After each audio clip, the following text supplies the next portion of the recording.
Ողջույն բոլորին։ Մենք մի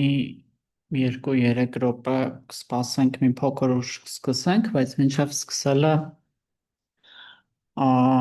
առաջարկում եմ մի թեթև վերհիշենք մեր նախորդ հանդիպման հետ կապված թեմաները, որոնք քննարկել էինք։ Նախորդ անգամ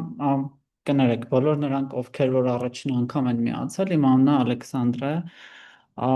Ես ներկայացնում եմ Cyber Hub AM նախաձեռնությունը, որը UNICEF-ի հետ համատեղ կիբերչաթ նախագիծն է իրականացնում ու այս նախագծի շրջանակում մենք համագործակցում ենք Հայաստան կառավարության հետ, Կզնակ հիմնադրամի հետ, Կրթության, Գիտության, Մշակույթի, Սպորտի նախարարության հետ ու մեր նպատակն է, որ մենք կարողանանք հնարավորինս երեխաների, դեռահասների շրջանում առավել ապահով ու անվտանգ թվային միջավայր ապահովել։ Եվ այդ կապակցությամբ մենք 3 շարքից բաղկացած առցանց կարճ հանդիպումներ ենք պլանավորել, որոնցից մեկը եւ առաջինը Սամվել Մարտիրոսյանը անցկացրեց հիմնական թվային անվտանգության թեմայով, անդրադարձավ, թե ինչ ռիսկեր կան, ինչ մարտահրավերներ կան ներկա թվային միջավայրում, ինչպես կարելի է երեխաների հետ խոսել այդ թեմայով, ու հիմնականում ինչպես կարելի է կանխարգելել հնարավոր ռիսկերը այդ առումով։ Այսօր մենք հնարավորություն ունենք լսելու Արթուր Պապյանին, ով ևս մեր Cyber Hub AM նախաձեռնության թվային անվտանգության փորձագետներից է։ Արթուրը խոսելու է կիբերանվտանգության, կներեք, կիբերբուլինգի թեմայով։ Հիմնականում ես գիտեմ, որ դպրոցներում շատ են անդրադառնում բուլինգի թեմային, բավականին տարածված, ինչ որ տեղ նաև ծեծված կարելի ասել թեմա է, բայց մեր ամենօրյա աշխատանքը ցույց է տալիս, որ չնայած տեղեկատվության բազմազանությանը, հասանելիությանը, այս թեմայով անդադ խոսելուն, դպրոցներում շատ տարածված է բուլինգի թվային տարբերակը, կիբերբուլինգը, որը առցանց միջավայրում է իրականացվում, իհարկե շատ չեմ խոսես մասին, որովհետև քիչ անց Արթուրը կմիանա մեզ եւ արդեն մանրամասն ձեզ հետ կխոսի։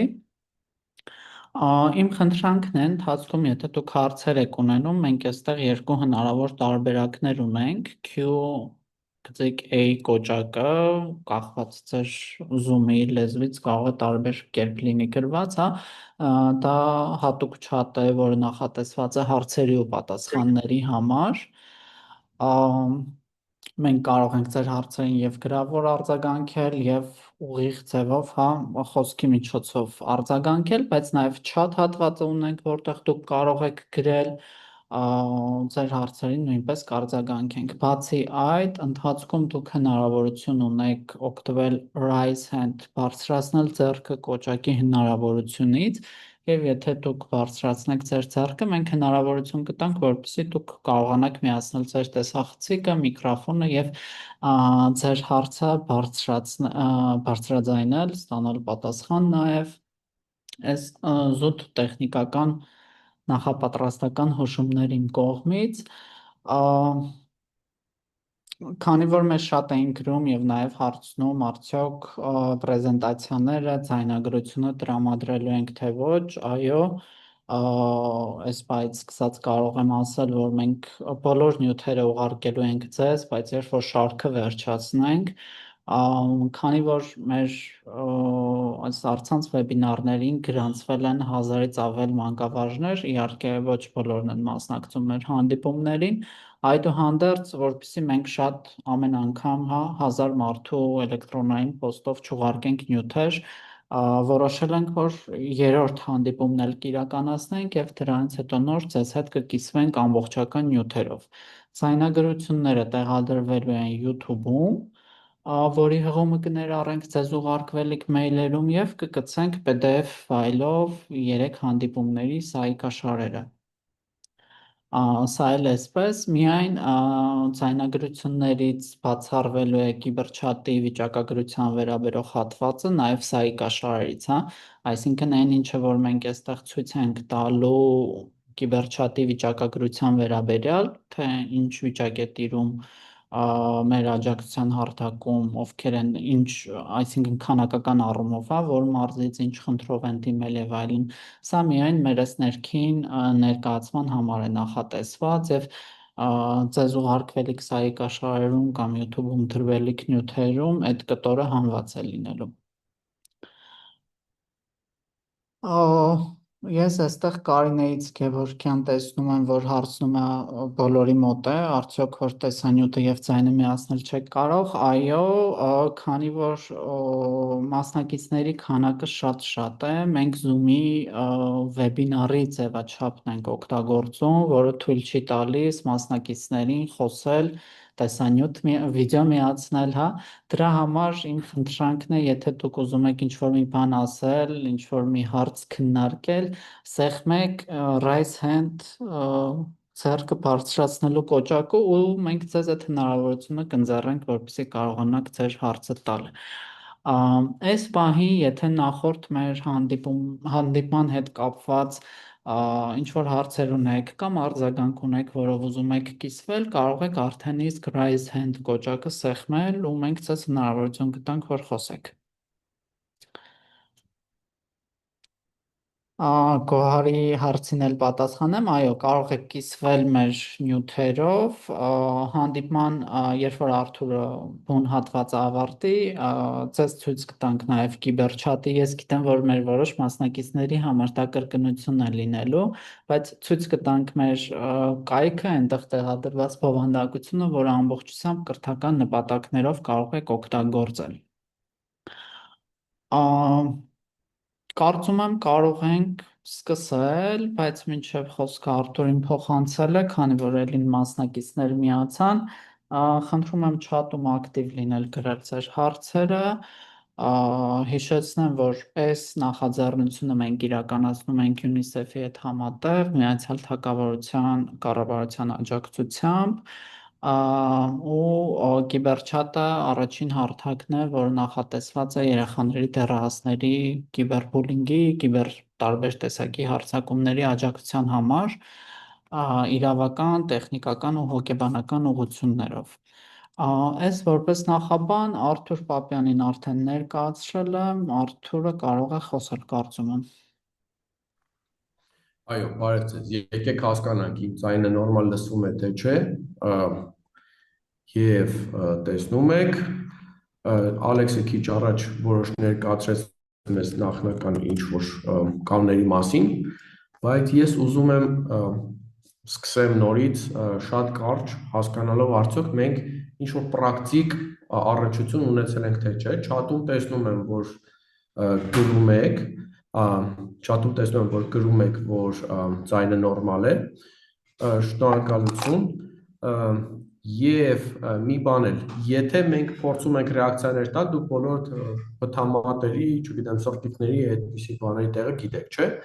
ուզում եմ խնդրել, որպեսզի այն մարդիկ ձեզնից, ովքեր առնչվել են անցած 1 տարվա ընթացքում այսպիսի կիբեր միջադեպի հետ, երբ որ նույնիսկ անձամբ ձեր կամ ձեր մտերիմի կամ ձեր աշակերտների որևէ օգտահաշիվ կոտրվել է, շնորհակալ կլինեմ, եթե դուք որևէ ձևի ռեակցիայով ցույց տաք, մենք հասկանանք, որքանով են մեր մասնակիցները առնչվել նման միջադեպերի հետ, և ես տեսնում եմ մի քանի մատիկներ, պտամատ այս դեպքում թեև սովորաբար լավ նշան է, բայց այս դեպքում որքան հասկանում եմ ընդհակառակը բացասական է, այսինքն վատ է, որ նման բաների հետ առնչվել եք, բայց մյուս կողմից լավ է, որ մենք պրակտիկ հասկանում ենք ինչի հետ գործ ունենք։ Ես հիմա կփորձեմ նաև կիսվել իմ էկրանը և խոսենք այս մասին, բայց մինչև սրան անցնելը շատ կարճ ուզում եմ պատմել, թե ինչու առհասարակ մեր մոտ առաջացավ այս կիբերչատի գաղափարը։ Ճիշտն ասած, ես 90-ականներից եղել եմ սիսադմին, այսինքն մարդը, որ համակարգիչ է սարքում, հայերեն ասած, չծիծաղեք, կամպյուտերչիկ, այսինքն ում կամպյուտերը փչանում էր, հեռախոսը, միշտ գալիս էին ես վազելով ինձ մոտ, տարիներ շարունակ ինչ-որ այդպես էր դրվածքը, և ես նույնիսկ չգիտեի դրան ոնց արձագանքել, հերթեր էր գոյանում ինչ-որ բանից մոտ։ Հետո այս ինտերնետային աշխարհը եղավ, ժամանակ, երբ որ բոլորը լծվեցին ինտերնետ, եւ ալիքներ եմ ես տեսել, եւ սկզբում մարդիկ գրանցվում են ինչ-որ ֆորումներում, հետո ֆորումներում ինչ-որ մեկը վիրավորում էր, հետո ընկնում էին ինչ-որ պատմությունների մեջ, ֆորումներում նիկնեյմներով էին, մարդիկ իսկական անուններով չէին, բոլորը ասում են, այ մի հատ գտեք ինձ այդ ով է ես տենց վիրավորեց, փախավ, բան շատ ծանր էին տանում։ Այսպեսի նույնիսկ մի հատ պատմություն կա, շատ արագ պատմում, ճիշտ է, գուցե թվա որ շեղում է, մի միջադեպ էր եղել, երբ որ մեկին մի միջին վիճակագրական հայ տղամարդու ինչ-որ Facebook-յան քննարկումներից հետո ինչ-որ մեկը Facebook բանով, chat-ով, Messenger-ով հայոյել էր ու հետո իրան բլոկել էր։ Այս մարդը ծանր շատ ապրումների մեջ կապվել էր ինձ հետ, Սամվելի հետ Մարտիրոսյան, դե ասել ենք որ բլոկել է, ոչ մի ձև չես կարող պատասխանես։ Ասես ինչ-որ մտքերի մեջ էր ոնց գտնեմ, ոնց վրեժ լուծեմ, հետո մի շաբաթ հետո նորից այդ հայոյողը նորից անբլոկ էր արել, նորից էր հայը, նորից բլոկ էր արել։ Այնքան այս մարդը այնպեսի մի հոգեբանական վիճակ էր ասել, որ չգիտենք ինչով օգնենք։ Հիմա վերադառնով էլի իմ պատմությանը տարիներ շարունակ ցիկլերով սկզբում նոր ինտերնետ եղավ Հայաստանում 5000 հոգի էր ինտերնետում, հետո եկավ մի ցիկլ, երբ որ մի քիչ ինտերնետը տարածվեց, տարբեր գրասենյակներում ինտերնետներ կային, եկավ բլոգերի ժամանակը, էլի հիմնականում անանուն էին շատերը լինում, ինչպես նախկինում այս խնդիրները կիբերբուլինգի շուտ ավելի ինձ թվում է արտահայտված էին, որտեղ ինտերնետը անանուն էր մեծ հաշվով։ Եվ այս անանունության ֆոնին դա շատ հաճախ էր, որ մարդիկ իրենց անպատժելի էին զգում, անպատիժ էին զգում ու վիրավորում էին, եւ մենք նույնիսկ այդ ժամանակ, այսպես ասած, հակերական ձևեր էինք մտածում, բա ոնց բացահայտենք, հա, ու մի փոքր եթե ժամանակ լինի, մենք գուցե այդ մասին երկու բառ խոսենք։ Հիմա այդ անանունության ժամանակը անցավ, երբ ստեղծվեց 2005-6 թվերին Facebook-ը, եւ Facebook-ը առաջ էր մղում այն գաղափարը, որ մարդիկ պիտի իրենց իրական անուններով հանդես գան, եւ նույնիսկ մի բան արգելափակում էր, մինչեւ հիմա էլ այդպիսի բան կա, հա, real name policy-ներ, արգելափակում էր, եթե շոր մեկը անանուններ չէր լինում։ Facebook-ի ժամանակից հետո եկավ այս Messenger-ների, Viber, Telegram, WhatsApp-ների ժամանակը, երբ որ մենք նորից անցում ենք անում դեպի անանունություն։ Ինչ եմ այս մասին ասում, այն փուլում, երբ որ մենք գործ ունենք Facebook-ի մեջ, բուլինգի, վիրավորանքի թեմաները մի փոքր ավելի պակասել էին, բայց ցավոք հիմա երբ մարդիկ այս ավելի անվանական հարթակներից անցում են վերադարձ են անում դեպի Messenger-ներ, հատկապես երեխաները, օրինակ այս Snapchat-ի նման ինչ-որ հարթակներում, այս խնդիրները նորից ու նորից արծարծվում են եւ երևի վերջին մի 25-26 տարին, երբ որ ես շատ ակտիվ ինտերնետ օգտագործող եմ եւ նաեւ տեխնիկական մարդ եմ ինչ-որ առումով, բարբերաբար ինձ հետ լինում են այս դեպքեր, որ մարդիկ գալիս են ասում, այ այսպեսի մի բան, ինչ-որ խայտարակ նկար են տարածել, ինչ-որ բան ա եղել, միջադեպ, չգիտենք ոնց լուծենք այս հարցը, ու այս խնդիրներով անդադ մոտենում են։ Նույնը իմ շատ լավ գործընկեր Սամվել Մարտիրոսյանի հետ է լինում։ Եվ ինչ-որ պայից սկսած մենք մտածեցինք, որ բայց լավ կլինի այս թեմայով մենք մի քիչ ավելի խորը զբաղվենք եւ սրա հետևանքն է ինչ-որ առումով այն, որ մենք այսօր նախաձեռնել էինք այս հարթակը եւ ստացել ենք աջակցություն, այսինքն այնպես չի, որ աջակցությունը եղել է, մենք էլ ասում ենք, հա, լավ էլի բանը անենք։ Ընդհակառակը մենք անընդհատ սրանով զբաղվել ենք տարիներ շարունակ եւ ի վերջո եղավ այդ վիճակը, երբ որ թեման բարձրացավ եւ որոշվեց, որ արվի։ Սա նաեւ ուզում եմ ասեմ այն առումով, որ մենք այս հարցին մի քիչ ինստիտուցիոնալ ենք մոտենում եւ համարում ենք, որ եթե ինչ-որ պահից մենք նույն ֆինանսավորում չլինի, մենք միևնույն է շարունակելու ենք ինչ-որ բաներ անել, բայց սրա շարունակությունը նաև այն է, այսինքն մենք շարունակելու ենք այս խնդրով զբաղվել, որտեղ տարիներ շարունակ զբաղվել ենք եւ շարունակելու ենք զբաղվել, բայց շատ կարեւոր է հիմա ձեր մասնակցությունը այս չաթին, որտեղ մենք քիչ ենք եւ մեր ուժերը չեն հերիքում եւ ձեզ հետ այս զրույցների նպատակը նաև այն է, որ մենք իդեմս ձեզ ունենանք դաշնակիցներ, որ վաղը մյուս օր դուք ինքներդ կարողանաք ինչ-որ հարցերում կանխեք եւ դրա հետ կապված ես պատրաստ եմ լուրջ ջանքեր ներդնել, եթե ձեզ պետք կլինի ինչ-որ հարցով մի քիչ ավելի խորանալ, ինչ-որ դեպք կա ձեր աշակերտների շրջանում միասին նույնիսկ դիտարկենք, քննարկենք այդ դեպքերը, որպեսզի վաղը մյուս օր ես դա իմ մասին եմ մտածում էգոիստաբար, որ եթե այդպիսի հերթական խնդիրը լինի, ես իմանամ, որ այ կարող եմ ձեզ վրա հույս դնել եւ դուք ինքներդ կկարողանաք այդ խնդիրները լուծել։ Եթե այսքանի հետ ինչ-որ անհամաձայնություն չկա կամ եթե քննարկում ունեք, եթե ձեր մեջ մարդ կա, որ ավելի հաճախ է առնչվել նման թեմաների հետ եւ ինչ-որ փորձ ունի, որով կուզենար կիսվել, իրական շատ շնորհակալ կլինեմ, որ չաթում կամ կարճ գրեք կամ ձեռք բարձրացնեք եւ մենք ձեզ խոսք տանք նկարագրեք, թե մոտավորապես ինչ դեպքերի հետ գործ ունեք։ Հիմա ես տեսնում եմ օրինակ Հակոբը գրում է Աթանեսյան, որ Telegram-ով ուղարկել են իր բոլոր կոնտակտներին տարբեր բաներ եւ քանի որ գրանցվել է եւ գաղտնաբառը հավաքել է մի կայքում։ Նաեւ տեսեք, օրինակ Գայանեն էլ գրում է, որ այս թեմայով կատարել է նախագծային աշխատանք։ Այսինքն ես շատ ուրախ եմ, որ իդեմս ցեզ ունենք նաեւ պոտենցիալ մեծ դաշնակիցներ եւ վաղը մյուս օրը դուք նույնպես կարող եք այս process-ներում ներգրավել։ Որպեսզի մի քիչ ավելի համակարգված սկսենք, եկեք մի փոքր խոսենք մենք ինչ նկատի ունենք կիբեր չաթով ասելով, նայեք առաջնահերթ 3 մասնագետներ մենք ունենք, որից երկուսը ավելի կիբեր ուղղությամբ ենք խորացած, եւ երրորդը Գևորգ Հայրապետյան, շատ խորհուրդ կտամ, որ անպայման դուք իր դասընթացին մասնակցեք, ինքը ավելի շատ տվյալների պաշտպանության հետ է առնչվում, եւ ես ուզում եմ, որպեսզի մենք մի փոքր ավելի խորանանք հենց կոնկրետ կիբերբուլինգի տեսակների մեջ, ընդ որում սա բավական, այսպես ասեմ, փորձից ելնելով, հա, մի բան է, այսինքն այն օրինակները, այն դասակարգումները, որոնց մասին ես կխոսեմ, իրականում դա, այսպես ասած, իմ աչքերի առաջ անցել է, հա, տարիներ շարունակ մենք նման դեպքեր տեղել ենք եւ բազմաթիվ դեպքեր կա, որոնց մասին ես կպատմեմ եւ նույնիսկ կոնկրետ օրինակներ ունեմ։ Սովորաբար մենք համարում ենք, որ այս օրինակները կոնկրետ մարդկանց անուններով բարձրաձայնել չի կարելի, որովհետեւ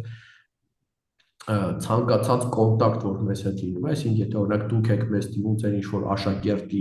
անունից, այո, մեզ պիտի ասեք այդ ով է,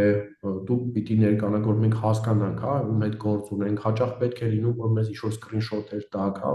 միասին process անցնենք, բայց մեզանից դուրս դա չի գալիս, հա։ Այսինքն դա մեր տեսակետից պիտի լինի բացառապես մեր մեջ պահվող գաղտնիք եւ առանց ձեր ցանկության, թույլտվության, առանց երեխայի ցանկության, թույլտվության մենք նույնիսկ այսպիսի տրեյնինգներում այդ օրինակները չենք բարձրացնելու։ Դրա հետ է կապված նաեւ, որ օրինակ իմ տրեյնինգի ժամանակ դուք ինչ-որ սկրինշոթեր չեք տեսնի, բայց մենք ավելի ընդհանուր ձևակերպումներով այս ամեն ինչի մասին կխոսենք։ Ես կիսվեմ, հա, Սայկով։ Ինչով։ Պրեզենտացիայով ես կիսվեմ։ Ես ինչ-որ սխալ պրեզենտացիա եմ, հա, երևի բացել եմ։ Այո, եթե դժվար չի, կամ ես իմ վերսիան բացեմ, որտեղ ես փորձում եմ հասնել իմ պրեզենտացիային եւ ոչ մի կերպ չեմ կարողանում, հազար ներողություն, կարող է սխալ եմ բացել։ Oh my god։ Պատահում է։ Իրականում ես պրեզենտացիան իմ ունեմ առանց սիրուն դիզայնի, գաղտնիքը բացեմ, հա, մեր լսարանի, իսկ դիզայնով տարբերակը ինչ-որ պատճառով ձեռս չհասավ, բայց երևի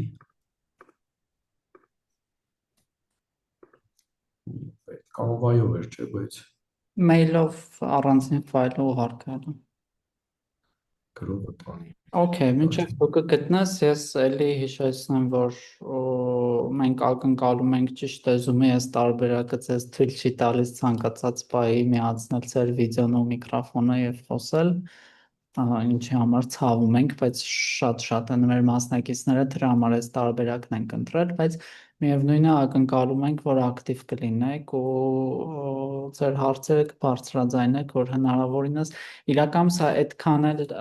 դասընթաց վերապատրաստում ֆորմատ ձևաչափ չէ, այլ ավելի շատ իրազեկման եւ զրույցի բնույթ կրող հանդիպում է, որովհետեւ մենք գիտենք, որ դուք բավականաչափ տեղեկացված եք այս թեմաներից ու ավելի շատ կարիք կա, որպեսզի զրուցենք ու միասին փորձենք հասկանալ, թե ինչ լուծումներ ու տարբերակներ կան։ Շատ լավ, կարծես թե ես ի վերջո ընկա ճիշտ պրեզենտացիայի վրա եւ տեսեք, արդեն վերադառնալով իմ սկզբնական խոսքին, հույս ունեմ պրեզենտացիան ձեզ համար տեսանելի է, իրականում տեսակավորել ենք, պարզ ասած, կիբերբուլինգի 6 հիմնական տեսակները եւ եթե իհարկե դուք այլ տեսակ մատնանշեք կամ այս թեմանով օրինակներ ունեք, շնորհակալ կլինեմ, եթե այս ընթացքում մեզ հետ կիսվեք։ Եկեք մի փոքր նկարագրենք, հա, ինչի մասին է խոսքը։ Արտյոմը հարցնում է ինչու ես ինձ մոտ չեմ տեսնում տեսախցիկի եւ ձայնի կարգավորումները։ Ես կխնդրեմ, որպեսզի Ալեքսը փորձի չաթով իր հետ ընթացքում խոսել։ Տեսեք, առաջին տեսակը կիբերբուլինգի, որի մասին խոսելու ենք, սկսենք նրանից, որ իհարկե ես հասկանում եմ, որ մենք պատրաստված լսարան ունենք, բայց ելի մենք մեզ համար պարզաբան ենք, հա, որ կիբերբուլինգ ասելով մենք նկատի ունենք այն բուլինգային, հա, այն վիրավորական սպառնալից, հա, այն ինտերակցիաները, շփումները երեխաների միջև, երեխաների եւ մեծահասակների կամ ինտերնետի միջև, լայն ասած, որը ներկատարվում է թվային տեխնոլոգիաների միջոցով։ Այսինքն պարզ է, չէ, որ մենք նաեւ ունենք բուլինգի դեպքեր սովորական դասարանում եւ դրա հետ ենթադրում եմ, որ դուք ինձանից շատ ավելի լավ պատկերացնում եք, գիտեք աշխատել, բայց ես նաեւ դեպքեր եմ տեսել բազմաթիվ, երբ որ բուլինգը սկսվում է դասարանում, հա, երեխաների մեջ եւ հետո իր տարածումը, շարունակությունը ընթանում է արդեն ինտերնետային միջավայրում եւ ինչ որ պահից սկսած վերածվում է կիբերբուլինգի։ Ասեմ, որ մենք նաև հենց դրա հետ աշխատելու համար որոշակի ինչ-որ քայլեր ունենք, հա, ունենք օրինակ հոգեբան, ունենք իրավաբան, բայց ամեն դեպքում շատ կարևոր է հասկանալ, որ կա այս կապը եւ մենք մեր պարտավոր ենք համարում առնվազն դրա կիբերբաղադրիչով զբաղվել, բայց չենք անտեսում այն փաստը, որ կա դրա, այսպես ասած, օֆլայն, այսինքն իրական կյանքում բաղադրիչը եւ այդ իրական կյանքում բաղադրիչի հետ հենց ամենաշատ ինքներ հենց դուք եք առնչվում։ Կիբերբուլինգի մեր տեսած տեսակետներից առաջինը դա հետապնդումն է, երբ որ մենք տեսել ենք, հա, դեպքեր, հա, որ դասարանցիները ընդհանուր սա կարող է դասարանում սկսվել, բայց on-line հաղորդագրություններով վիրավորական մեկնաբանություններ, սպառնալիքներ հնչեն, պարբերաբար այդպիսի դեպքեր եղել է, ինձ այդ դեպք է եղել նույնիսկ որ ծնողը դիմել է, ասել է, որ անանուն են գրում երեխայիս, երեխա ես տեսել եմ հեռախոսով, բայց անունը չի երևում, ուզում եմ օգնեմ, երեխան չի ասում ես ով է, խնդրում եմ օգնեք, հայտնաբերենք, պատժենք, այսպիսի բաներ։ Նորից ասեմ, որ այդ պատժելու բաղադրիչի մասին մեր հայ հանրությունում այդ ինչ-որ շատ տարածված է, որ պետք է անպայման պատժենք, հա։ Մենք այդ հարցով չենք օգնում եւ չենք խրախուսում եւ մեր պիտի իրականում քննարկենք, թե ոնց այս հարցերի հետ շփվել։ Այստեղ ավելի շատ կրթական, դաստիարակչական աշխատանք է, շատ հաճախ մենք այս հետապնդման հետ կապված փորձում ենք ավելի հոգեբանական լուծումներով շփվել, ասեմ, որ անտեսեք, արգելափակեք, հա, բանի տեղի դրեք եւ նաեւ ձեռնարկել իրական կյանքում որոշակի միջոցառումներ, որպեսզի երեխան իրան ապահով զգա, հա, այդ թվում ուղեկցել դպրոց, դպրոցում ուսուցիչների, հա, հետ շրջաշխատանք տանել, նույնիսկ դեպքեր է եղել տարբերակներ, որ առաջարկել են ծնողը ինչ-որ փորձեն դասան ինչ-որ կոնկրետ միջոցառում կազմակերպել, որի ընթացքում սա այս հարցերը քննարկվեն եւ այդտեղ այդ կոնկրետ բուլինգի ենթարկվող երեխան ով սպառնալիքներ է ստացվում, փորձենք այնպես անել միջոցառումը, որ իր վրա առանցքային տեր տրվի եւ ինքը իրեն ավելի լավ զգա։ Իհարկե շատ բան կախված է երեխայի տիպից, այսինքն կան երեխաներ, որոնք ավելի ինտրովերտ են, ավելի դժկամությամբ են հաղորդակցվում եւ իրենք էլ շատ հաճախ կարող է հայտնվեն հենց վատ բուլինգի թիրախում ցավոք սրտի եւ այդ երեխային խորհուրդ չես կարող տաս, որ գիտես այ միջոցառմանը դուրս կգաս, ինչ-որ բան կարտասանես ու ամեն ինչ կծզվի ցավոք սրտի։ Հայ հանրության մեջ իրականում շատ ընդունված է, հա, մանավանդ պապաներ ասում են, դե դու էլ կտաս Բերլին, հա, եւ բնական է, որ սա նույնպես, այսինքն բռնությունը տարբերակ չէ, բայց մյուս կողմից իհարկե լավ է, երբ երեխան գոնե պատկերացնում է ինչպես ինքը իրեն պաշտպանել ու առնվազն պաշտպանական ինչ-որ բան անել եւ այս հարցերում էլ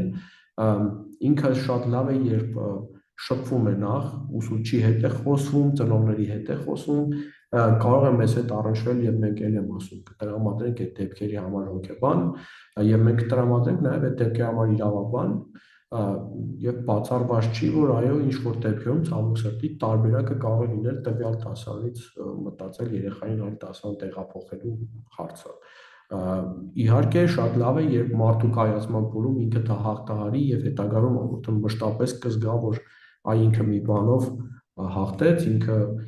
ճիշտ դուրս եկավ եւ հետագա կյանքի համար իրեն կպատրաստվի, քան թե փախուստի դիմելը, բայց ամեն դեպքում առաջին եւ տեխնիկական գոնե լուծումը on-line հարթակներում, երբ բազմիցս կրկնվող ինչ-որ թշնամական հաղորդագրություններ ու մեկնաբանություններ են, այսպես կոչված հետապնդում, որը մենք հաճախ անգլերեն նաև harassment բառով ենք բնութագրում, դա ամենահեշտ լուծումը արգելափակումներն է ու բանի տեղ չդնելը, որտեղ մենք երեխային էլ ենք ասում, որ տես, եթե քեզ on-line են ասում ինչ-որ մի բան, այն էլ անանում, ուրեմն այս ասողը բավական քաջություն չունի, որ գա քո դեմ դիմաց խոսի, այնպես որ դու էլ իզուր տեղը մի վախեցի դրանից,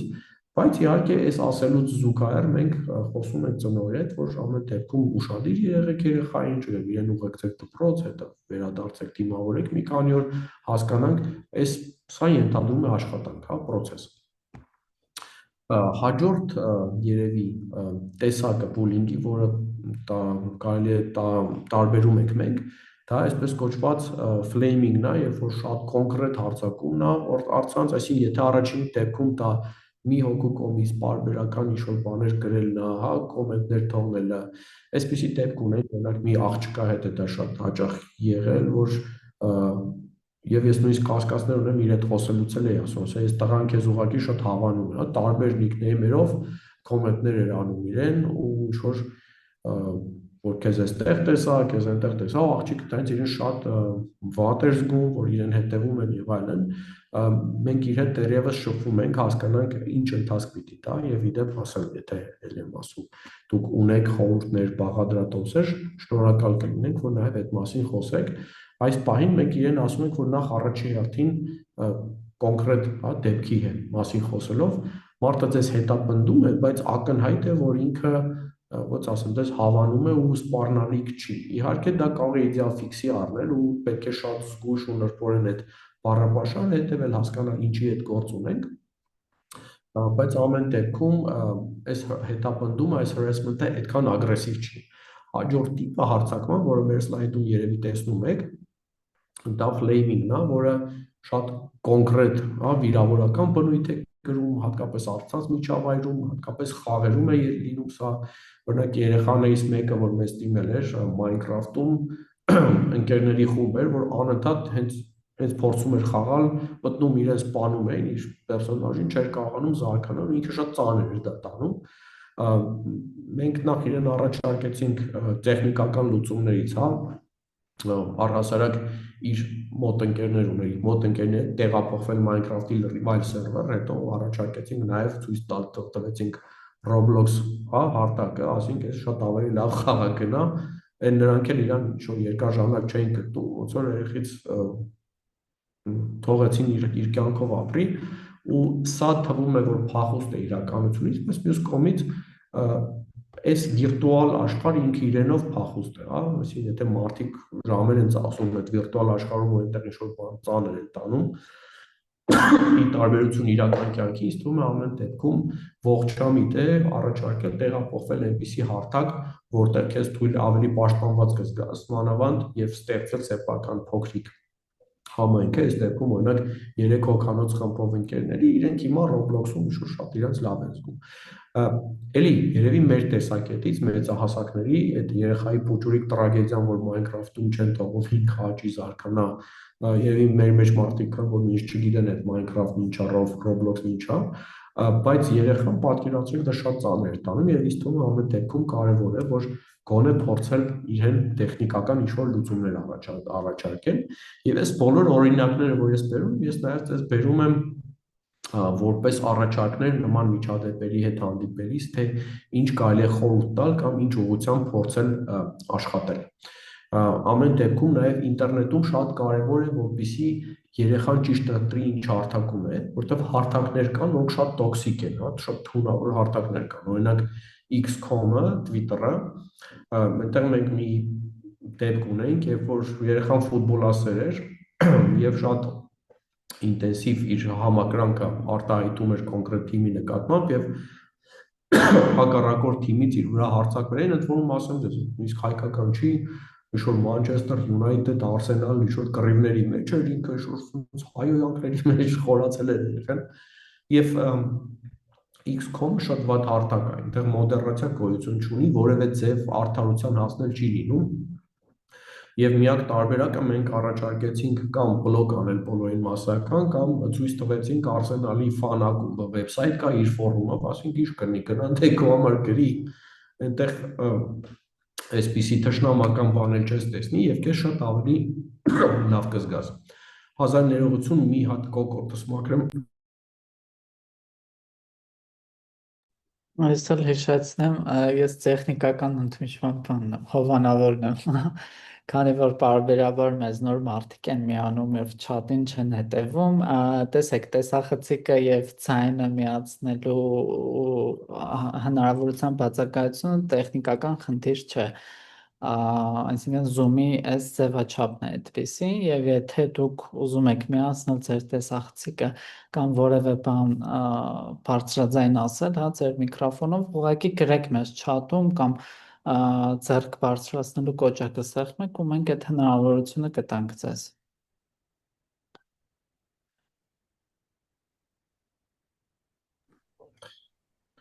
Շնորհակալություն Ալեքս, հաջորդ տիպի մասին խոսենք մենք, իմիտացիան, որը վերջերս շատ ենք տեսնում, հավանաբար Սամվելը նույնպես այսպիսի դեպքեր ձեզ նկարագրած կլինի, որտեղ մեզ առավել հաճախ սրա մասին են խոսում։ Նազելին գրում է, որ ձայնը չի լսվում։ Նազելի ջան, մի հատ գուցե անջատվեք նորից միանաք, եթե չշտկվեց, նորից ասեք, հա։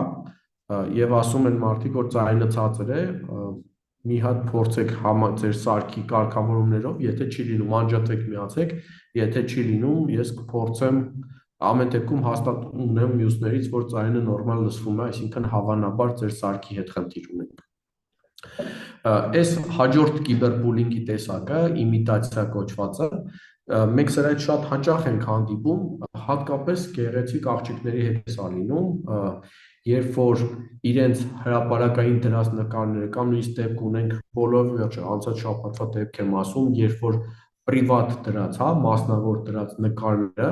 ներբեռնել են, հետո ստեղծել են հրապարակային պրոֆիլ իր անունով, հետո սկսել են իր անունից հայտեր ներկայացնել նույն այդ աղջկա ընկերներին եւ ինքը արդեն այդ փուլից մեզ հետ կապվեց եւ մենք սկսեցինք հոգարկման process Instagram-ի հետ տեխնիկական, հա, արգելափակման, որովհետեւ ամեն ինչից դատելով այդ նոր պրոֆիլը սարքվում էր ինչ որ իրեն ճանաչող եւ ինչպես ասացի, հա, մասնավոր խմբից, եթե դուրս եկել եւ այդ մասնավոր խմբում ընդամենը մի 80 հոգի էր, բնական է որ տեխնիկապես չէինք կարողանա այդ 80-ին բռնեինք հարցակնեինք, բայց բարձր որ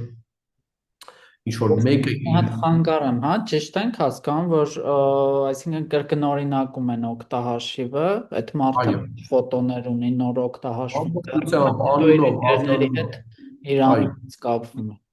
Այո, հետո ենթադրվում էր, որ դա օգտագործելով իր դեմ մենք բավական շուտ արձագանքեցինք եւ արգելափակեցինք այդ պրոֆիլը, հա, գրեցինք նամակ, Instagram-ին մի քանի հատ report եւ արգելափակում արեցինք։ Բայց իրականում էլի երևի որ մենք ամփոփենք մեր պրեզենտացիան, իմ հարցն է ձեզ, արդյոք արժեր արգելափակել, որտեղ հաջորդ նման դեպքի հետ կապված, տեսեք, արգելափակեցինք, որովհետև կա հավանականություն, որ այդ պրոֆիլը իր անունից հետո սկսելու էր կապի մեջ մտնել այդ աղջկա մյուս ընկերների հետ ու իրենց ինչ որ բաներ էր գրելու իր անունից։ Մենք նաև այդպիսի դեպքեր ենք տեսել նույնիսկ խաբեբայության եւ ֆինանսական խարդախությունների գծով, երբ ստեղծում են պրոֆիլ, հետո իր անունից դիմում են, սկսում են սրանից նույնիսկ գումար ուզել, կամ դեպք են ունեցել, որ մի երեխայի պրոֆիլը կեղծել, սարքել են, կրկնօրինակել են, հետո իր մի ուրիշ ընկերոջը ինչ որ խոստովանություններ են գրել, հետո դա սկրինշոտ արել տարածել են ինչ-որ չաթում, հա, այսինքն հասկանալով, որ կարող է զարգացումները շատ անկախատեսելի լինեն, մենք արագ արգելափակել ենք եւ նաեւ իրեն ասել ենք, որ մի հատ շատ ուշադիր քո այդ ընկերների ցանկով անցի եւ նույնիսկ բոլոր կասկածելիներին դուրս հանիր, հա, այդ ընկերների ցանկից եւ այն մարդը, որ ամենաարագը նորից հետ կմիացնի, միանալու կամ նույնիսկ կգա իրական կյանքում կհարցնի, կասի ինչի ես ինձ ընկերներից հանել, որոշակի հիմքեր կունենանք ենթադրել, որ դա հենց այդ մարդն է, ով որ քո դեմ այս կիբերբուլինգի process-ը սկսել է։ Ընդ որում, տեսեք, թվում է, որ բավական անմեղ բան է, բայց իրականում սա նույնպես կիբերբուլինգի ռեալ տեսակ է, որտեղ դու չգիտես դրա զարգացումը ինչ է լինում, ինչով դա կարող է վերանալ, մանավանդ որ մյուս ընկերները եւ մի քանի հոգի արդեն ընկերության հայտ ընդունում են եւ մյուսները նոր միացողները կարող են նայել, ասել ընդհանուր ընկերներ ունենք, ըստ դրա միանան, այս Instagram-յան պատմություն է։ Դա կարող է հետագայում բավական ինչ-որ վատ զարգացում ունենալ, սովորաբար էլի դեպքեր եք տեսել, երբ ընկերներին ինչ-որ վիրավորական հորդագրություններ են ուղարկում, ինչ-որ անամոթ գրություններ են ուղարկում, այնպես որ այս նման դեպքերը չի կարելի անուշադրության մատնել եւ ցանկալի է որպեսզի նման դեպք իմանալու դեպքում անպայման նաեւ ձեր միջամտությամբ կամ մեզ հետ կապվեք կամ երեխային խորհուրդ տաք, որ էլի եմ ասում, ընկերների ցանկը ֆիլտրել, գուցե ավելորդ մարդկանց այդտեղից դուրս հանել, նաեւ ինչ որ դեպքում իմաստ ունի բաց գրել, որ գործում է եւ այդպիսի դեպքեր մենք ունեցել ենք եւ առաջարկենք, ասենք գրեք, որ իմ անունից կեղծ պրոֆիլ է ստեղծվել, որ իմ անունից հանդես է գալիս եւ այսպիսի հաղորդագրություններ է ուղարկում։ Կրկին, այս բոլոր լուծումները, ինչպես ասում եմ, մենք ինքներս երեխաների հետ, փորձագետների հետ անդադ քննարկումներով առաջ ենք անցնում եւ այնպես չի, որ սա միակ ճիշտ տարբերակն է եւ այլ լուծումներ չկան։ Հաջորդ տարբերակը դա ես հայերեն գրել եմ բացահայտում, բայց ինքը այդքան էլ լավ բառ չի, խոսքը դոքսինգի մասին է, հատկապես դա կարող է լինել, երբ որևէ մասնավոր զրույց են ունեցել երկու երեխա, հետո այդ մասնավոր զրույցը հրապարակային տրվում է չաթում։ Դա համարվում է կիբերբուլինգի տարատեսակ, որի դեմ նույնիսկ կարելի է ռիփորտ ներկայացնել, հա, օրինակ սոցցանցում գրել, որ այս գրառումը ինքը ներկայացնում է դոքսինգի դեպք եւ իմ համար վնասակար է։ Սա հատկապես վտանգավոր է մի փոքր կանխ չէ խոցելի երեխաներ, չգիտեմ, ինչ կա մազերը մի քիչ տարօրինակ ձևի է ներկում ես երեխան կամ ինչ-որ հա սև զարդեր է սիրում բան, այդ երեխեք հատկապես բավական ծանր են տանում, մանավանդ երբ իրենք ինչ-որ մեկին վստահել են, հա, այսպես անկեղծ զրույց են ունեցել եւ դա հանկարծ հրապարակվում է։ Դեպքեր ենք ունեցել նաեւ, երբ որ օրինակ երեխան մի քիչ իր տունը լավը չի եղել, ասենք ընկերոջ հետ հրավիրել է իր տուն, հա, ինչ-որ ֆոտոներ արել ընկերը, հետո այդպես մի քիչ աղքատի կա բնական, սկսել է հրապարակել ձեռը առնել, դա նույնպես կարելի է բնութագրել որպես դոքսինգի տեսակ, երբ որ ինչ որ առումով այս տեղեկատվությունը հատուկ դարձվում է ցուցադրական հանրային սեփականություն եւ էլ եմ ասում, սա այն դեպքերից է, որը շատերը չեն էլ նույնականացնում կիբերբուլինգի տեսակի հետ, բայց մեր կարծիքով ու գնահատմամբ դա նույնպիսի կիբերբուլինգի տեսակ է եւ սրա դեմ աշխատելու տեխնիկական ձևեր, օրինակ սոցցանցերում հնարավոր է գրել, որ սա անցանկալի անձնական տվյալների հրապարակում է եւ ռիփորտները բավական լուրջ են ընդունվում, երբ գրվում է doxing կամ outing, այս տերմինները ես հատուկ եմ գրել պրեզենտացիայում, ռիփորտի մեջ երբես առանցքային բառեր գրվում են, ինչ որ դեպքերում, օրինակ Instagram-ում դա բավական լուրջ է ընդունվում եւ կարող են արագ գործել, ակցիայի դիմել։ Եվս մի տարատեսակ կա, դա բացառումն է, սա հավանաբար ուսուցիչները հատկապես լավ կճանաչեն, դա երբ դասարանում, հա, ինչ-որ երեխայի կողքը ոչ մեկ չի ուզում նստի, կամ փորձում եք ինչ-որ խմբային առաջարկ, կան չէ երեխեք, ովքեր ոնց որ ցիկլից դուրս են տնում, նույնը կարող է լինել առցանց միջավայրում, երբ որ խաղերից են դուրս թողում, այս տեսակի այդ բուլինգի ավելի շատ մենք փորձում ենք աշխատել հոգեբանական ուղղությամբ, որովհետև տեխնիկական լուծումներ գրեթե չկան, ինչ որ առումով այստեղ կարող է օգնել, երբ հենց ուսուցիչները իրենք են ինչ որ ավելի ակտիվ մոդել անցնում, եթե օրինակ դպրոցական ինչ որ մի խումբ է, Facebook-յան edge ընդհանուր կամ ինչ-որ Viber խումբ է եւ այլն, փորձել ինչ-որ ձև առանց որևէ վնաս տալու ինչ-որ մի կերպ երեխային ներքաշել այդ process-ների մեջ, որպեսզի մյուսներն էլ ի վերջո էլի ես շատ լավ հասկանալով մեր երեխաներին այսօրվա, ի վերջո ուսուցիչը որոշակի հեղինակություն է, մանրանկիրված ուսուցիչները եւ կարող են ամեն դեպքում երեխաների ընդհանուր վարքագծի վրա շեշտակի ազդել եւ սա այդ դեպքերից է, երբ որ մենք հատկապես ուսուցիչների օգնության կարիք ունենք, որտեղ ոչ ծնողը, ոչ մենք որպես կիբերչատ, որպես դրսից եկող մարդ այս իրավիճակներում չեն կարողանում առանձնապես ինչ-որ մի լուրջ միջամտություն անել, մաքսիմում կարողանում ենք երեխայի հետ զրուցել, հոգեբանական աջակցություն ցուցադրել, ասել, դե քեզ պետք է, դու քեզ համար ուրիշ ինչ-որ համայնք գտի,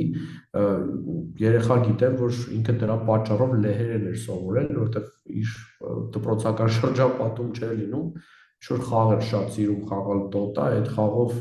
ինչ-որ լեհական թիմի էր միացել, սկսել էր հետներ անգլերենով ու ինչ-որ իր այդ այնքան խոր լեհերեն խոսում էր, այդ երեխային ես անձամբ տեսել եմ, ուղղակի զարմացած էի, բայց դա էլ եմ ասում, նույն դեպքերից է, երբ որ փախուստ է իրականությունից, բայց գուցե եթե այլ լուծում չկա, սա նույնպես ընդունելի տարբերակ է։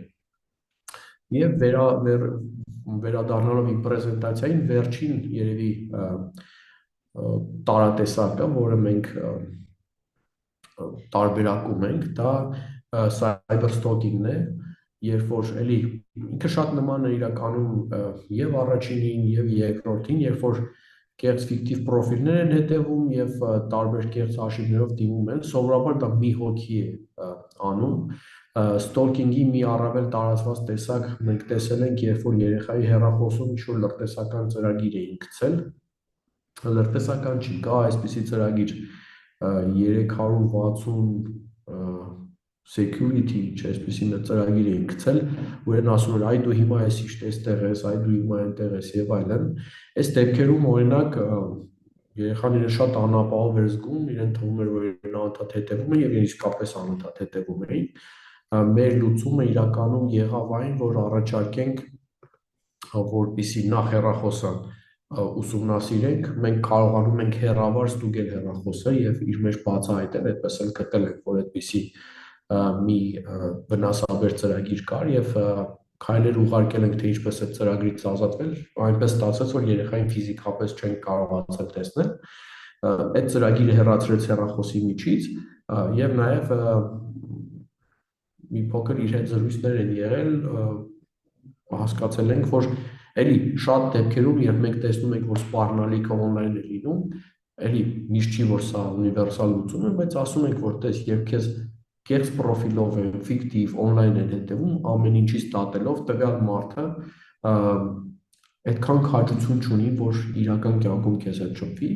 այնպես որ դու պիտի իրական կյանքում գոնե քեզ իզուր շատ վտանգված չզգաս։ Իհարկե, մենք երեխային սա ասում ենք, որպեսզի իրեն ներշնչենք ապահովության զգացում, բայց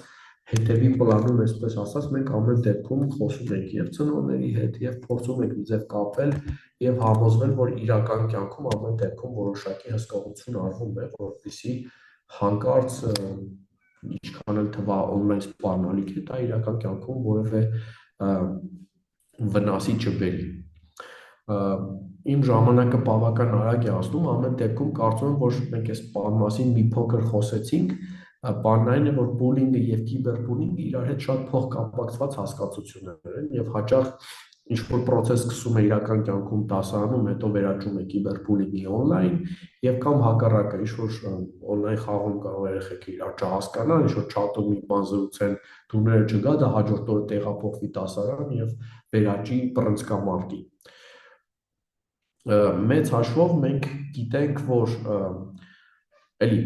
բուլինգների տարբերությունը, հա, երբ դա իրական կյանքում դա կարող է հարվածներով հրմշտոց լինի, իսկ առցանց տարբերակում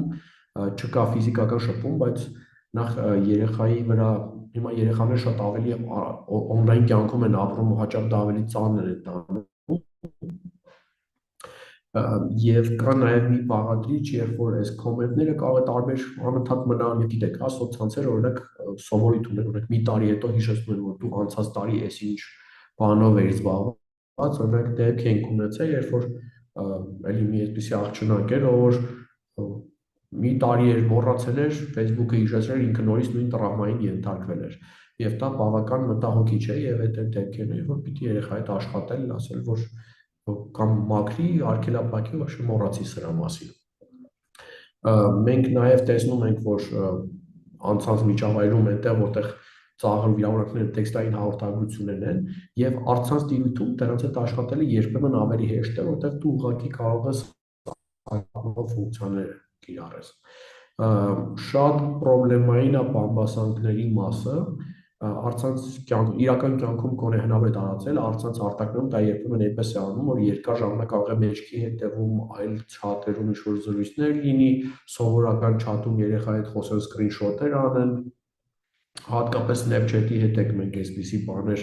արձանագրել, Snapchat-ը այդպիսի հարթակ է, որտեղ հաղորդակցությունները արագ վերանում են, բայց iPhone-ի վրա ինչ-որ դեպքում screenshot անել չի լինում, բայց Android-ի վրա կարողանում են անել, հետո դա վերցնում վերատարածում են, եւ եթե իրական կյանքում բուլինգը շատ հաճախ մենք տեսնում ենք թաղում, բակում, դպրոցում, on-line աշխարհում դա կարող է լինել տարբեր տիրույթներում եւ գաղտնի անանում, այստեղ մտածելու հարց է, մենք օրինակ մեր իշխանությունները վերջերս մի բան խոսում են մասին, որ այնպես անենք, որ ինտերնետում անանուն հարթակներ արգելափակենք եւ այլն, եւ կիբերբուլինգի տեսակետից թվում է, որ սա արդարացված է, բայց դա կարող է լուրջ ազդեցություն ունենալ առհասարակ խոսքի ազատության վրա եւ մենք ոստիկանության հետ այս հարցերում քննարկումներում մի առիթով խոսել ենք այն մասին, որ իրականում եթե ինչ-որ անանունության հարթակ կա, դա չի նշանակում, որ քննչական ինչ-որ գործողություններ, ոստիկանական գործողություններ չի կարելի անել, կամ նույնիսկ մենք որպես տեխնիկապես աշխատող թիմ ինքներս կարողանում ենք ինչ-որ դեպքում որոշակի բացահայտումներ անել, եթե նույնիսկ դա անանուն հարթակ է, բավական այնտեղ հետաքրքիր տարբերակներ կան այդ թվում IP հասցեների բացահայտման ուղղությամբ, այսինքն ցանկացած մարդ երբ ինտերնետ է մտնում, ինքը ունենում է ինտերնետային հասցե եւ այդ հասցեով ինչ որ ճշգրտումներ հնարավոր է անել, բայց էլ եմ ասում, անանունության հետ կապված աշխատանքի ժամանակ միշտ պիտի ամեն մի կոնկրետ դեպքի հետ առանձին աշխատել։ Մենք ունենք բնականաբար ուսուցիչների համար եւ դիտորդ եւ աջակից լինելու խնդիրները կան եւ կարծում եմ, որ դուք որպես ուսուցիչներ կարող եք եւ պիտի զգա ուշադրություն դարձնեք հատկապես երբ երեխան փոխվում է, այսինքն աղմկոտ ուրախ երեխան հանկարծ լրակյաց է դառնում կամ ինչ-որ երեխան սկսում է հարցակվել կողքինի վրա տեղի անտեղի առանց հասկանալու, հաճախ մենք գործ ունենք այդ բուլինգի դեպքերի հետ։ Տխրություն, մեկուսացում, տագնապ, երեխան չի ուզում դասի գա, ծնողն ասում է, որ երեխան ասում է լավ չէ, չեմ ուզում գալ։ Սրանք բոլորը դեպքեր են, երբ որ մենք շնորհակալ կլինենք, ուրախ կլինենք, որ դուք նկատեք եւ եթե չեք կարողանում իրական օգնության կարիք ունեք, գուցե դիմեք մեզ եւ մենք ձեզ հետ միասին փորձենք հասկանալ ինչով կարող ենք օգնել։ Էլի եմ ասում, սա վերաբերում է եւ սովորական բուլինգին եւ կիբերբուլինգին, ամեն դեպքում եւ այն դեպքում լուծումները կան եւ արժի միասին մենք քննարկենք, հասկանանք։ Նորից գնահատականների առաջադիմության անկում, դասի չգալը, այս բոլորը կարող են լինել այդպիսի կիբերբուլինգի դեպքեր եւ մեր առաջարկն է իհարկե այս դեպքերում միշտ ուսուցչին երեխայի վարքագծին հետևել եւ փորձել օգնել, խոսել եւ նաեւ ել եմ ասում, եկեք համագործակցենք, աշխատենք մեզ հետ, նաեւ Ալեքսին ինչ-որ բայ երևի ձեզ կպատմի, մենք նաեւ զուգահեռ խոսում ենք այս բային եւ կրթության նախարարության եւ ոստիկանության հետ եւ կարող են լինել դեպքեր եւ նույնիսկ փորձենք նույնիսկ մեր ուժերից վեր լինի, բայց փորձենք հասկանալ արդյոք այս մեր համագործակցային, պլատֆորմներից որևէ մեկը կարող է օգնել, որպեսզի մենք խնդիրը լուծենք։ Իմ հիմնական պրեզենտացիան սա էր եւ ես կուզենամ, եթե դժվար չի, եթե նաեւ ստանալ ձեզանից ինչ-որ հարցեր, հետո մենք մի փոքր կխոսենք կամ կներկայացնենք մեր հարթակը, ընդ որում պարտադիր չի, որ հարցերը լինեն հենց իմ պրեզենտացիայի մասին, այսինքն եթե ձեզ առհասարակ կիբեռանվտանգության, բուլինգի, հաքերային հարձակումների թեմաներով ինչ-որ հարցեր հետաքրքրում են, ես ձեր տրամադրության տակ եմ, մենք փորձենք 10-15 րոպե ցանկացած այս հարցերին անդրադառնալ։ Ընդ որում ինձ նաև օգնություն է պետք հասկանալու որտեղով են գալու մեր հարցերը, որտեղ մենք ունենք Q&A այստեղ, այո, այստեղ Ալետան գրել է սա նույնն է ինչ-որ սոցիալական բուլինգի մեկուսացումը, այո, սա ճիշտ եք ասում, դա հենց դա է եւ կարծում եմ ենթադրում մի երկու սլայդ առաջ երբ որ խոսում էինք, հենց այդ մասին էր։ Իդեպ ես չեմ բացառում, որ դուք հարցեր չունենաք, շատ նորմալ է որ չունենաք, այդ դեպքում մենք կներկայացնենք ձեզ մեր կայքի պլատֆորմը եւ գուցե ձեզ մի 5 րոպե շուտ կտողնենք։ Գոհարը կարծես հարց ուներ, ձեռք բարձրացրեց, բայց հետո իջեցրեց անգամ ազգանունը չհասցրեցի կարդալ։ Գոհար ջան, եթե ուզում եք ձեր հարցը բարձրաձայնել, կխնդրեմ ձեռք բարձրացնել, որ ձեզ տեսնենք, հնարավորություն տանք խոսելու։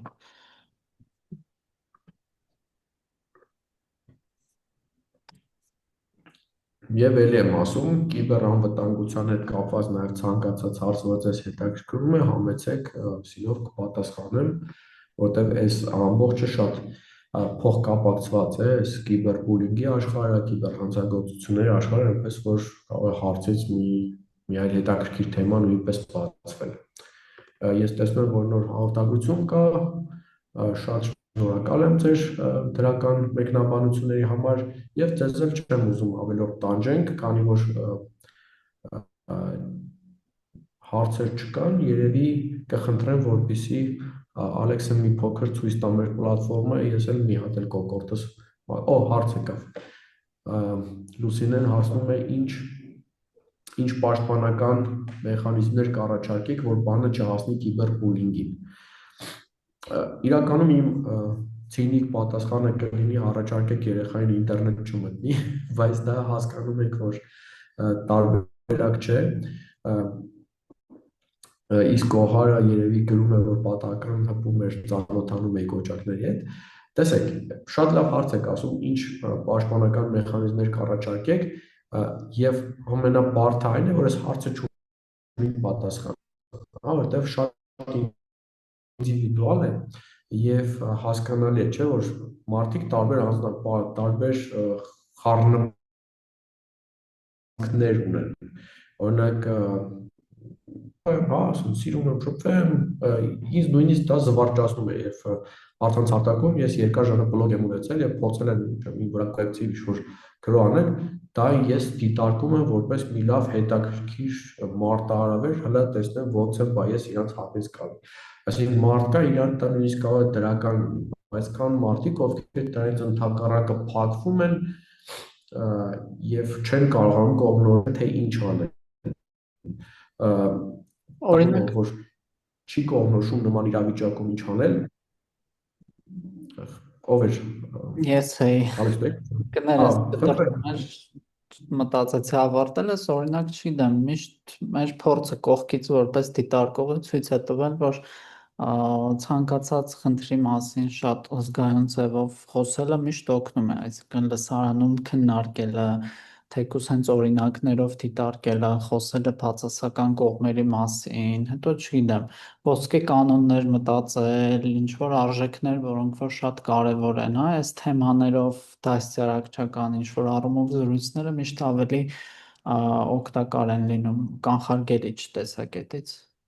Անչափ շնորհակալ եմ, Ալեքս, ես նաև փորձում եմ առաջարկել, ասեմ, ես ինքս նախկին անգլերենի դասատու եմ, բայց ճիշտ է գրեթե դաս չեմ տվել, բայց նաև երկար դասավանդել եմ համալսարանում եւ այլն։ Ես այս հարցին սովորաբար մոտենում եմ այսպես, որ եթե դու կարողանում ես ինչ-որ մի ձև ստանալ կոլեկտիվ եւ պոտենցիալ բուլինգի ենթարկվող մարդկանց ուժեղ կողմերը փորձում ես այդ կոլեկտիվի մեջ ցույց տնել, օրինակ ինտրովերտ երեխան փորձել շահարկել այդ կողմը եւ ցույց տալ, որ այս երեխան ուժեղ կողմ ունի, կամ դեպք կար, երբ որ երաժիշտ է երեխան, բայց շփող չի, հա, եւ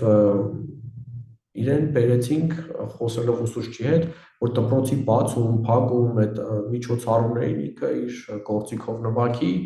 ու հանկարծ դասարանցիները բացահայտեցին, որ փաստորեն այս սուսուփուսիկ երեխան, որ ոնց որ թվում էր ոչ մի բանի պետք չի, դպրոցական հանդեսի բացում հենց ինքն է անում ուսուցիչները բան, այս ու սա հատկապես մանավանդ եթե ավելի փոքր տարիքի երեխաներն են, երբ որ ուսուցիչը դեռ իրենց համար իրական հեղինակություն է, ուսուցչից շատ բան է կախված, որպեսզի կարողանա ստեղծի կոլեկտիվ եւ տարբեր երեխաների ուժեղ կողմերը ցույց տալու շնորհիվ ստեղծի մի իրավիճակ, որ ոչ մեկը իրեն այդպես շատ թույլ կամ անպետք, անպիտան չի զգում եւ որը մեկը չի համարձակվի կամ չի էլ ուզենա մտածի բուլինգի ենթարկել։ Նաեւ շատ օգնում է, երբ դու փորձում ես ստեղծել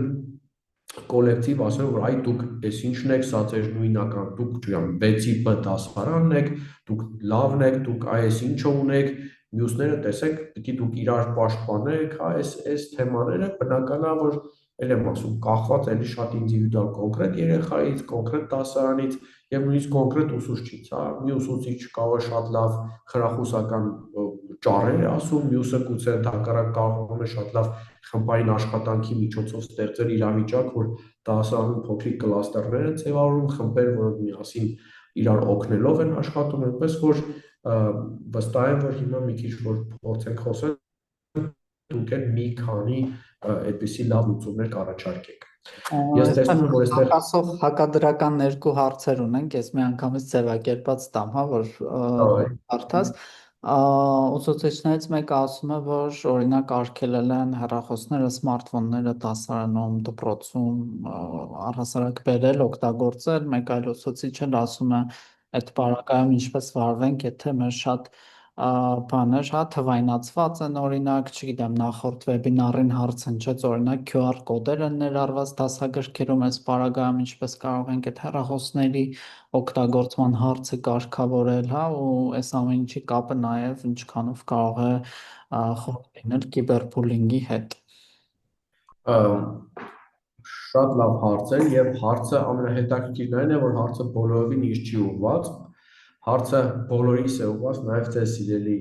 ուսուցիչներ, իրականում սա արդեն քաղաքականության խնդիր է։ Ես կարծում եմ, որ եթե մեր դասագրքերում QR կոդեր են տրվում, տրամաբանական չէ արգելել հեռախոսների օգտագործումը լսարանում։ Ուրիշ հարց, որ ես նաև ի վերուստ վստահ չեմ, արդյոք ճիշտ է, հա, այդ նույն QR կոդերը դնել դասագրքերում, մանավանդ որ դրանց հետ կապված սկանդալներ են ունեցել, երբ որ դասագրքում QR կոդ էր տրված, այդ QR կոդը սկանանելիս գնում էիք, հայտնում էիք կոտրված վեբկայքում։ Հիմա եթե դրանից վերանանք, եկեք նորից, հա, փորձեմ ձևակերպել մի ընդհանուր դիրքորոշումը։ Ես համարում եմ, որ այս գործիքները, հեռախոսները, համակարգիչները մեր առօրյա կյանքի մի մասն են եւ դպրոցը չի կարող դրանց դիմադրել։ Ի վիճակի չենք։ Իսկ եթե տեխնիկապես չի լինում դրանց դիմադրել, այսինքն գիտեմ հանգիստ, որ երեխաները երկու հեռախոս են բերում, մի հատ անջատում հանձնում են դպրոցի մուտքի մոտ, երկրորդը բարձրանում են վերև։ Իսկ եթե դա է վիճակը, եթե չենք կարողանալու սրան դիմադրել, գոնե փորձենք դրա հետ աշխատել, հա։ Ծնողական հարց էլ կա, մի քիչ հետո այդ հարցին հեսա կպատասխանեմ աչքի պոչով տեսա։ Հիմա, եթե հեռախոսները արդեն լսարանում են դա կայացած փաստ է, ես կարծում եմ, որ արդեն մեր խնդիրն է լինելու այնպես անել, որպեսզի այդ հեռախոսները իրականում կիրառվեն, այսօր դա դեռևս բարդ է, որտեղ հաճախ ինտերնետ չունեն երեխեքը, փողը չի երիքում, դպրոցի Wi-Fi-ը լավը չի, հա, բայց ես համարում որ ինչ-որ պայից կրթությունը գնալու է նրան, որ երեխաները անդադ հեռախոսով քույզների պատասխանեն, հեռախոսով մասնակցեն եւ ես ինքս իմ տրեյնինգներում 10-10 հաճախ փորձում եմ այդ Kanban լիստերը բացել, ասել այ հիմա քվեարկենք լսարանի կարծիքը տեսնենք եւ իրականում հենց հեռախոսը դարձնել դասապրոցեսի մաս, որովհետեւ իրենք ստիպված են հեռախոսը կրթության մեջ կրթական process-ում օգտագործեն եւ դա չդառնա տակից սեղանի տակ գաղտագողի ինչ-որ բամբասանքներ ու կիբերբուլինգ անելու գործիք։ Իհարկե սա շատ մեծ ջանքեր է ենթադրում ուսուցչից, որովհետև դրա համար պետք է նախապատրաստել, դուք ստեղծեք ձեր հատուկ սլայդերը, on-line խաղերը եւ այլն, եւ դրա համար ամբողջ նույնիսկ գիտություն կա, ես ինքս այդպեսի վերապատրաստում անցել եմ էստոնական մասնագետի մոտ եւ կարծում եմ դա պիտի անխուսափելի դա լինելու է մեր հետագան, իսկ այս պահին քաղաքականությունը ակնհայտ է այն է, որ պիտի լինեն սարքեր, որ դուք QR կոդը սկանանես, տեսնես։ Այնպես որ իրականում այդ արգելելու ուղղությամբ ճանապարհ ինձ թվում է այս պահին հնարավոր չի լինելու։ Եկեք փորձեմ ինչ-որ հարց, որ տեսել եմ, եւ գուցե Ալեքսն ասի պատասխանենք։ Ծնողը հարցնում է ինչպես Բնողական վերահսկման ծրագրերի հետ է կապված հարցը, արդյոք դրանք հուսալի են, ինչքանով կարող են վերահսկել, կբացառի դա կիբերբուլինգը, թե չէ, ու ինչ նմանատիպ ծրագրեր կան։ Տեսեք, նախ բոլոր օպերացիոն համակարգերը, Android-ները, iPhone-ները, Windows-ները, Mac-երը, ինչ որ քանակի մեխանիզմներ ունեն վերահսկողություն սահմանել, հա։ Android-ի դեպքում դուք հեռախոսը գրանցում եք Google Family որպես, հա, գրում եք, որ անչափահաս է, եւ կարողանում եք ունենում եք ծնողական կտորը ձեր մոտ, մանկական կտորը երեխայի հեռախոսում եւ կարողանում եք report-ներ ստանալ, թե երեխան ինչ կայքեր է բացում եւ նաեւ կարողանում եք ինչ որ ձևի վերահսկել, թե որ հավելածներ են հասանելի, որոնք ոչ։ Այդ ծրագրերը Android-ի վրա բավական այնքան էլ լավ չեն աշխատում, որովհետեւ քանի որ հայերենը փոքր լեզու է, Հայաստանը փոքր շուկա է, օրինակ YouTube Kids եւ այն այսպիսի ծրագրեր նորմալ չեն աշխատում, ծնողական ֆիլտրացիան էլ նորմալ չի աշխատում, հա, այնպես որ Android-ի դեպքում դա այդքան էլ հաջող չի եղել։ iPhone-ի մեջ այդ վերահսկողությունը արվում է, մեջը կա iPhone-ի հատուկ ժամանակային վերահսկողության screen time, այսպիսի գործիք, որով դուք կարողանում եք սահմանել screen time, թե հեռախոսը քանի ժամ հասանելի լինի, քանի ժամ չլինի, իսկ ընդհանուր հեռախոսի մուտքը վերահսկելու համար տարբերակներ են կամ տան ընդհանուր ռաուտերի վրա, այսինքն դուք տուն ընդհանուր Wi-Fi ունեք, այդ ռաուտերի վրա որոշակի կարգավորումներ անել եւ կամ օպերատորին խնդրել է այնպես կարգավորել, որ ինչ-ինչ սայթեր ձեր մոտ չբացվեն, դա բավական դժվար գործ է։ Տարբերակ երկրորդ կան հատուկ ծրագրեր, որոնք կարողանում եք հեռախոսի վրա տեղադրել։ Դրանցից մեկը, ես չգիտեմ, chat-ում որ գրեմ կտեսնեք, թե չէ, օրինակ կա NetNanny, հավանաբար չեք տեսնելու, կա NetNanny եւ կա Kaspersky Kids եւ կան մի քանի այդպիսի այլ ծրագրեր, ես սա եմ փորձարկել, բացեմ ձեզ ցույց կտամ, ինքը վճարովի ծրագիր է, հաճախ երևի շատերին հարմար չլինի, բայց իր ֆունկցիոնալը հարաբերացությամբ ավելի լավերից էր, որտեղ մի քանի ծրագրեր կար, որ փորձում էի, հեռախոսը կախվում էր, նորմալ չէր աշխատում, իսկ սա օրինակ NetNanny ծնողի մոտ իր պաղադրիչն է դնում, երեխայի մոտ իր պաղադրիչը եւ դուք տարեկան փաթեթը $54 կարող եք վճարել, ստանեք։ Ասեմ, որ մեր թիմը հիմա իրականում սարքում է ծնողական վերահսկողության այսպիսի մի համակարգ, որ ծնողը կարողանա տան ռաուտերի երեխայի հեռախոսի սարքի վրա դնի, բայց ես վստահ չեմ, որ դա շուտ կա լինի հասանելի, մենք դա փորձելու ենք սարքենք եւ անվճար տրամադրենք եւ դուք հատուկ տեղ ունենաք, մտնեք, կարգավորեք, քանի որ դա այս պահին իրատեսական չի, հենց հիմա դեռ պատրաստ չի, ամեն դեպքում այս սա ծրագրերից մեկն է, որ կարող եմ ձեզ խորհուրդ տալ, ինքը ռուսերեն ինտերֆեյս ունի, հայերեն չունի ցավոք սրտի, կարող եք իրենով նայել։ Համակարգիչների դեպքում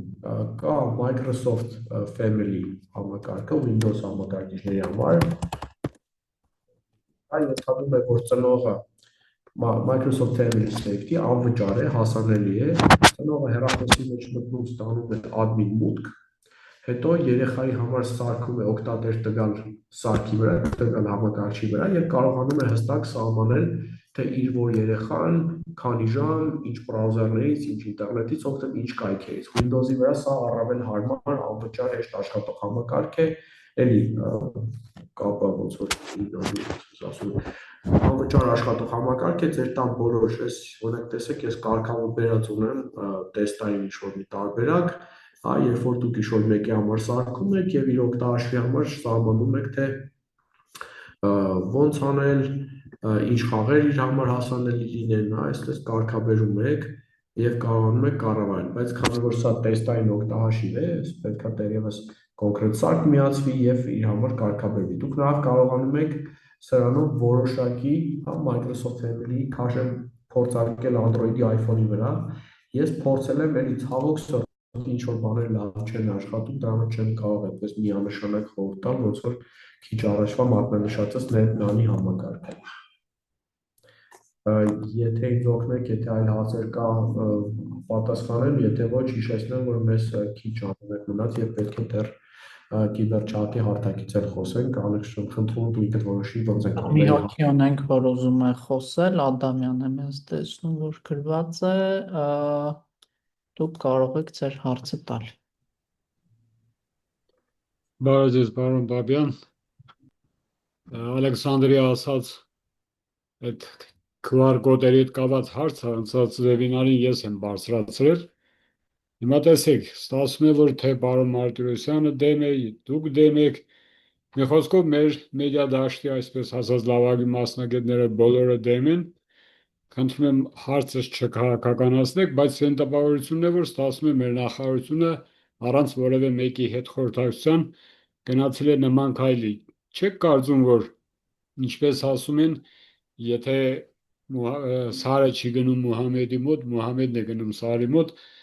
գուցե ժամանակն է, որ հենց դուք մասնագետներդ այդ հարցերը բարձրացնեք։ Ճիշտ է, ես այդ հարցը բարձրացել էի առողջական բաղադրիչի վրա շեշտադրում անելով նամանավան դեռահասների շրջանում, բայց ամեն դեպքում դառնում է, որ այդ QR կոդերով մենք կամա թե ակամա պարտադրում ենք, որ երեխեքը օգտագործեն հեռախոս։ Հիմա տեսեք, դուք էլ եք ասում դեմ եք, պարոն Մարտիրոսյանն էլ ասեց, որ եթե ինքը լիներ չեր դնի այդ QR կոդերը, գուցե դուք որպես մասնագետ կբարձրացնեք այդ մասին։ Շնորհակալություն։ Շնորհակալություն հարցի համար։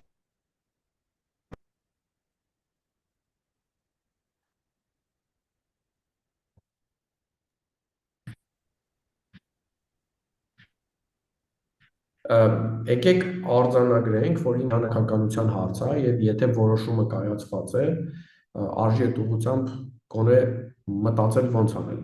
QR կոդերի այս միջադեպի հետ կապված իմ խնդիրը իրականում եղել էր այն, որ այն տպագրական ընկերությունը, publishing house-ը զանգակներ կարծեմ, որ հրապարակել էր գիրքը, հետո իր կայքը QR կոդից, որ պիտի գնար կայքը բավական լավ չէր պատրաստել, կայքը անվտանգ չէր, եւ դրա հետ կապված ես օրինակ հանդիպումներ եմ ունեցել բարձր տեխնոլոգիական նախարարության հետ եւ իրենց հետ քննարկել ենք լուծում ընկերությունների համար կիբերանվտանգության չափանիշներ, ինչը կնշանակեր, որ տվյալ տպագրական ընկերությունը, եթե չափանիշներին հետևեր, իր սերվերը բավական անվտանգ չափանիշներով սարքված լիներ, մենք այդ տհաճ միջադեպներ, կոնկրետ QR կոդերը, որ սկանանեին ու կոտրված վեբկայք գնային, չէինք բախվի դրա հետ։ Եվ նախարարությունը հիմա մեզ հետ աշխատում է այս թեմայով, մենք նաև ինքներս ստեղծել ենք մեր կիբերանվտանգության ստանդարտը, որը առաջ ենք մղում, եւ այդ ստանդարտի հիմա մի տարբերակն էլ փորձում ենք մշակել փոքր ընկերությունների, հրատարակությունների համար եւ դա ինչ որ առումով այդ հարցը կլուծի, դա մեկ։ Երկրորդ, հիշում եք, ես ասացի, որ քանի որ հեռախոսները լսարաններում ոնց որ թե անխուսափելի են, ես կարիքը տեսնում եմ, որ ոչ թե դրա դեմ պայքարենք, այլ փորձենք ուսուցիչների այնպիսի վերապատրաստումներ անել, որպեսզի ուսուցիչները հեռախոսը դարձնեն կրթական process-ի մաս, երեխաներին, չգիտեմ, խաղեր տան խաղալու, հարց ու պատասխաններ եւ այլն։ Դա նշանակում է որոշակի տեխնիկական հագեցածություն լսարանում։ Ես ինքս եղել է 10 եմ տվել նույնիսկ համալսարանում, երբ որ գրատախտակի վրա առցանց լրագրություն եմ բացատրել ու դա բավական տհաճ էր, հա։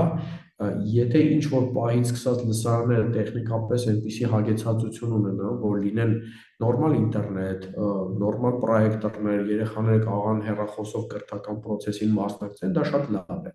Այս բային ամեն դեպքում մի փոքր վաղաժամ է, եւ այո, ես դեմ չեմ, պատրաստ եմ գնալ զրուցել կրթության մասնագետների հետ, ինչպես ասացի, բարձր տեխնոլոգիական նախարարության հետ եմ խոսում եւ փորձել այնպես անել, որ քանի դեռ մենք չենք հասունացել դրան, գոնե QR կոդերի հետ կապված միջադեպերը չլինեն, հետո տեսնենք ինչ ենք անում։ Ամեն դեպքում ես միանշանակ դեմ չեմ, ուզում եմ այդ արձանագրել։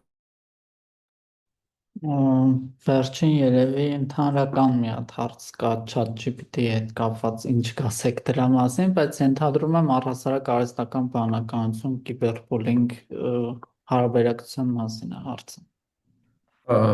ChatGPT-ի մասին լավ հարց է, տեսեք, ես կարծում եմ, որ ChatGPT-ին ու նման AI համակարգերը դառնալու են մեր առօրյա կյանքի մաս։ Կրթության խնդիրն է մարդուն պատրաստել իրական աշխարհում գոյատևելու։ Եթե մենք այսօր պայքարենք այդ ChatGPT-ի դեմ, վաղ ունենալու ենք երեխան, որը դպրոցը ավարտում է եւ պատրաստված չի լինում կյանքին մասնակցելու։ ChatGPT-ի հետ կապված ես կարծում եմ, որ հիմա մեր ուսուցիչները պարտավոր են ChatGPT օգտագործել իր ֆունկցիաների ծանոթանալ, իմանալ դա ոնց է աշխատում եւ նույնիսկ երեխաներին ինչ որ հանձնարարություններ տալ, ասել գնացեք սա ChatGPT-ով արեք, բերեք, հա, եւ նաեւ զուգահեռ ամեն դեպքում ուսուցիչները փորձեն երեխաներին ինչ որ հանձնարարություններ տալ դասարանում, որպեսզի իրեն ChatGPT-ով չանեն, որպեսզի համոզվեք, որ երեխան ամեն ինչ չի, որ ամբողջությամբ ChatGPT-ով է անում եւ սովորում է նաեւ ինքնուրույն մտածել, որտեղ խնդրեմը ինչու՞ն է, սկսում են ամբողջապես իրենց մտածական process-ը լցնել AI-ների վրա, եւ դա նշանակում որ ստիպված ենք ավելի շատ կենտրոնանալ հենց դասարանում ինչ-որ աշխատանք անելու առանց ChatGPT-ի, որպեսզի երեխաները փորձեն տեղում անել։ Առհասարակ ես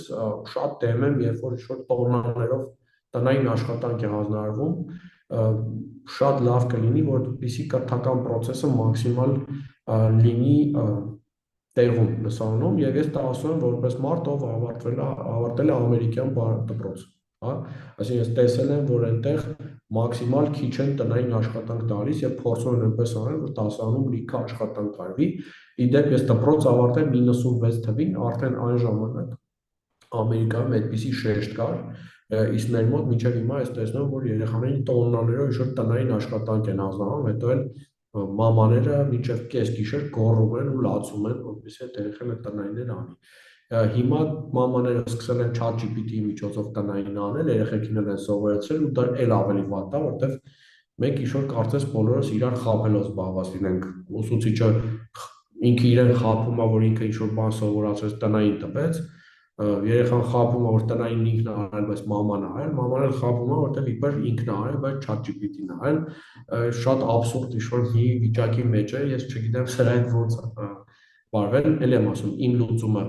չպայքարել, փորձել ընդհակառակը դուք էլ ուսումնասիրեք երեխաներին օգնեք, որպեսզի ChatGPT-ից գրագետ կարողանան օգտվել, որտեղ վաղը դա իրենց մրցակցային է դարձնելու, վաղը կյանքում մի խնդիր ունենան, կարողանան ճիշտ օգտագործել դա։ Աննա Ասոյան ասում է, որ ինքը տնային չի տալիս եւ ես շատ ողջունում եմ դա։ Ես կարծում եմ, որ այո, պետքա փորձել թեկուզ մի քիչ բան սովորեցնել, բայց այնպես անել, որ դասարանում երեխան սովորի եւ նաեւ մեծ խմբերի հետ աշխատելու ժամանակ ես հաճախ փորձում եմ խմբային հանձնարարություններ տալ եւ կոլեկտիվի զգացումն է բարձրանում եւ ոնց որ երեխեքը մի փոքր պրակտիկ բան տեղում անում են ստիպված, այլ ոչ թե գնան տունը ստիպեն մաման անի կամ պապան անի, այսպես ինչ-որ մի հակասական Մենք հարց ունենք Նաիրայի կողմից, Նաիրա ջան, հիմա հնարավորություն կտամ խոսելու, բայց թեմայից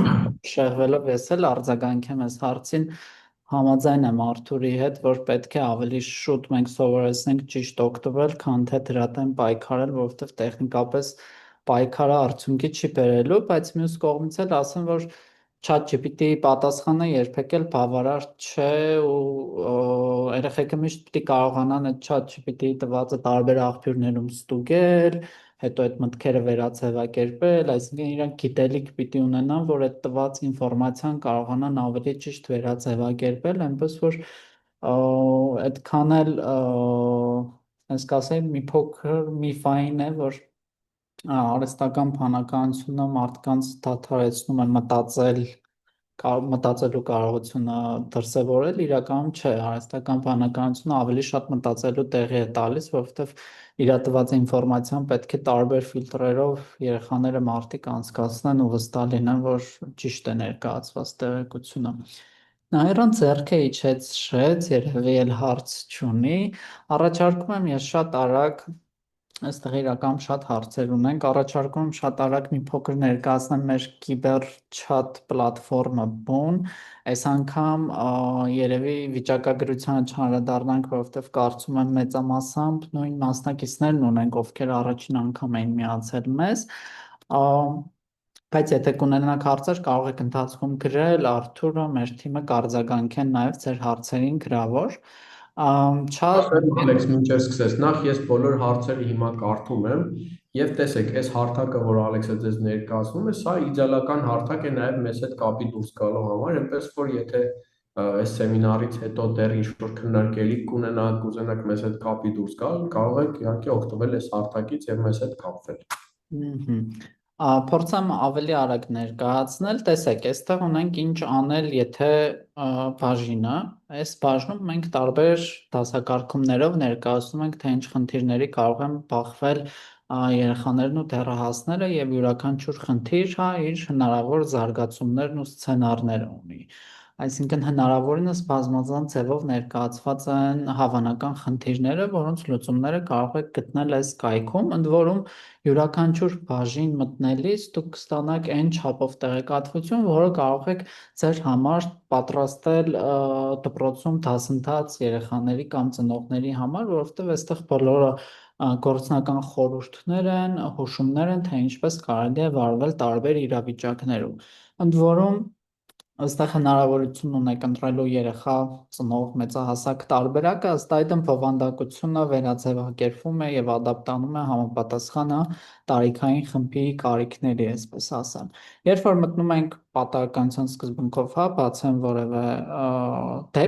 դեպքի նկարագրություն, այստեղ մենք ունենք 3 ենթաբաժիններ, որտեղ որ ներկայացնում ենք խնդրի հետ կապված տեխնիկական լուծումները, իրավական լուծումները եւ հոգեբանական լուծումները։ Իհարկե, լուծում ասվածը մի փոքր ճոխ է հնչում, այստեղ ավելի շատ հուշումներ են, խորհուրդներ են, թե ինչպես կարելի է այդ խնդիրը հաղթահարել։ Հոգեբանականի դեպքում դա մի փոքր ավելի բարդ է եւ կարիք կա, որպեսզի ուղիղ կապի մեջ լինեն, բայց տեխնիկականի եւ իրավականի բարակայում շատ ավելի պարզ ու հստակ են գործողությունները։ Այս հարթակը հետադարձ կապի բաժին ունի, ընդ որում աչհատվածում տեսանյութեր են, որը եթե դուք դասընթաց ուզենաք անել, շատ լավ ինտերակտիվ դիտելու կարճ տեսանյութեր են, որոնք ավելի ամփոփ են ներկայացնում տեխնիկական ու իրավական լուծումները։ Հետադարձ կապի բաժնում մենք ունենք մեզ հետ կապվելու հնարավոր բոլոր տարբերակները, այստեղ աջ հատվածում ներքևում կոճակ ունենք, որ տարբեր չաթերի միջոցով մեզ գրելու հնարավորություն ենք ընձեռում, TikTok, Snapchat, Instagram, Facebook,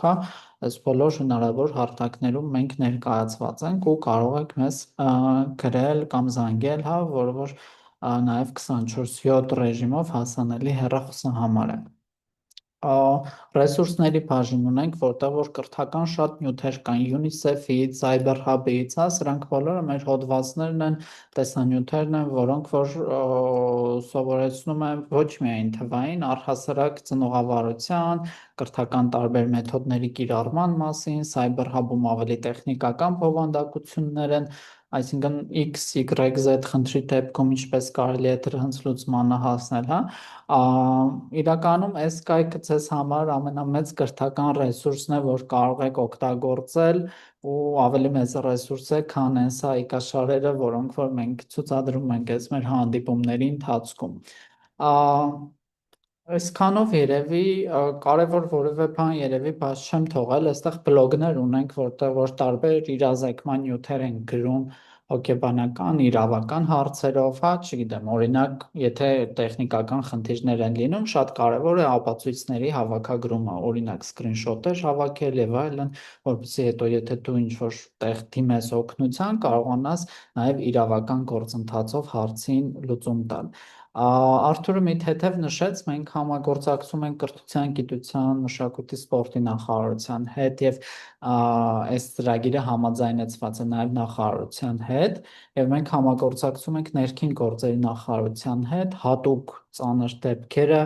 առանձին իրենց հետ քննարկելու համար իհարկե այս բոլոր դեպքերում մենք պահպանում ենք անանունության սկզբունքը այդ ամենակարևոր հանգամանքն է, որ եթե անձը չի ուզում, որ իր հայտնած տեղեկությունը որևէ կերպ փոխանցվի երրորդ անձի, մենք դա չենք փոխանցում։ Այս շատ կարճ փորձեցի ներկայացնել, չերկարացրեցի, որովհետև մասնակիցներից մի մասը մեր նախորդ հանդիպմանը լսել էին։ Վիճակագրության մասին երևի չանդրադառնամ, որովհետև ժամանակի մեջ մենք սահմանափակված ենք։ Մեր երրորդ հանդիպման անպայման որպես անդրադարձ կկիսվեմ նաև վիճակագրությամբ, թե այս մեկ ամսվա ընթացքում, որ մենք աշխատել ենք, ինչ դիմումների, հա, թեմատիկ առումով, ինչ խնդիրներով են մեզ դիմել, որ մարզերից են ավելի շատ դիմել, տղաներ, աղջիկներ, հա, սեռային բաշխվածություն, տարիքային բաշխվածություն, որը ձեզ համար ինձ թվում է կարևոր տեղեկություն կլինի։ Կարծում եմ այսքանով կարող ենք ավարտել մեր այսօրվա հանդիպումը, բայց հիշեցնեմ, որ հոկտեմբերի 7-ին, այսինքն 8 օրից, հա, հաջորդ 3 շաբթի օրը մենք հանդիպում կունենանք նույն ժամին եւ Գևորգ Հայրապետյանը արդեն Cyber Hub-ի իրավաբանը կխոսի երեխաների պաշտպանության իրավական մեխանիզմների մասին, լավագույն շահի սկզբունքի մասին, որովհետեւ երբ որ հերթահասնում է երեխաներին, շատ դժվար է որոշումներ կայացնել, օրինակ արժե իրավական մարմիններին դիմել, թե չէ, երեխան ավելի շատ կշահի, թե կտուժի, հա։ Շատ հաճախ մենք նաև դեպքեր ենք ունենում, երբ որ ծնողն է ներգրավված տարբեր հարցերով ընդդեմ երեխայի եւ նման դեպքերը շատ զգայուն են ու մենք կուզենայինք, որ մանկավարժական համայնքը հնարավորինս տեղեկացված լիներ, թե ինչ հնարավոր քայլեր է կարելի ձեռնարկել երեխաների լավագույն շահը պաշտպանելու համար ու թվային միջավայրում առհասարակ ապահով միջավայր ստեղծելու համար։ Այսքանը, շնորհակալություն Արթուրին կիսվելու համար փորձով, նյութերը մենք անպայման կուղարկենք ձեզ մեր երրորդ հանդիպումից հետո եւ նաեւ այս ձայնագրությունների YouTube-յան հղումներով կկիսվենք։